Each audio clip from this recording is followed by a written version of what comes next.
CBS News medical contributor Dr. David Agus joins us now for more on the raging coronavirus outbreak. David, good morning.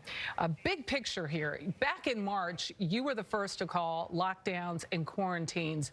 Where exactly are we headed right now? Well, Michelle, 180,000 cases in a day, which means the real number is probably closer to 1 million when you take into account asymptomatic people and people who aren't testing. We're in a position where we really have to have a mask mandate. We have to change behavior. There's hope on the horizon, the vaccines, but we really have to start to do something because each one of those 180,000 or 1 million, depending on how you're looking at it, have family members and they're going home and talking to others and the virus keeps spreading. Doctor, speaking of family, Thanksgiving is coming up here. AAA is estimating 50 million Americans will travel for the Thanksgiving holiday, most of them driving, but a lot flying. What would you tell families right now? Well, if you really want to get together with family, you need to start quarantining now and really not go out so that you are assured you have not been exposed to the virus by the time Thanksgiving happens.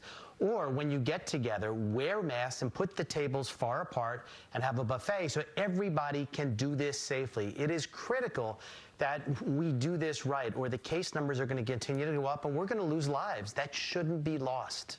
You mentioned the hope of a vaccine. We know with Pfizer right now, they're saying 90% effective. We're hearing that we're going to get some type of numbers and word from Moderna possibly this week. So look ahead a month as far as vaccines and then even 6 months. Where are we?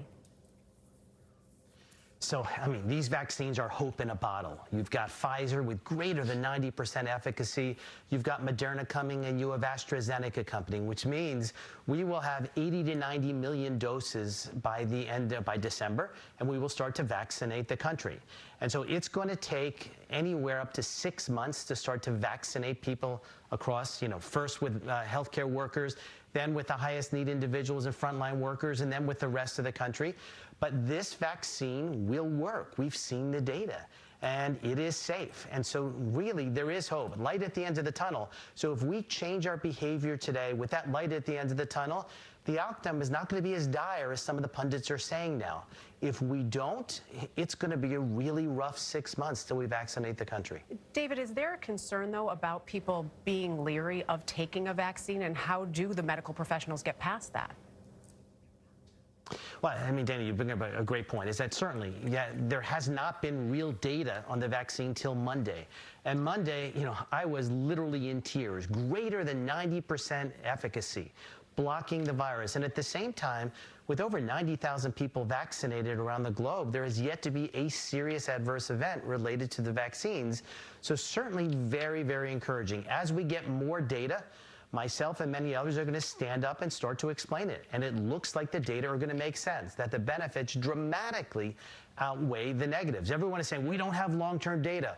Well, almost every vaccine in history, the side effects were seen in the first month or two. And we have several months experience with all of these vaccines, and they are remarkably well tolerated. Really good to know and important to point out about any of those side effects. Dr. David Agus, thank you.